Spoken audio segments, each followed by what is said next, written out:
জন্য এবং বিশেষ করে যারা জীবজন্তু আছে বন যদি থাকে তাদের থাকার জন্য আমরা সুরক্ষিত রাখতে পারি, তারাও বাঁচতে হবে। কারণ তারা যদি না বাঁচে, যে ইকোলজিক্যাল ব্যালেন্স, সেটা ভেরি ইম্পর্টেন্ট।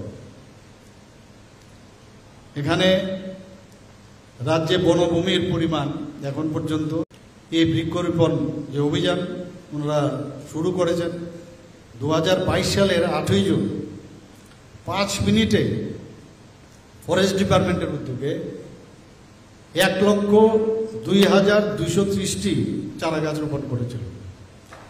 2023 সালের 16ই জুন মানে 5 মিনিটে, মাত্র 11টা থেকে 11:05 মিনিটে 2,07,800-র উপরে চারা গাছ রোপণ করেছিল।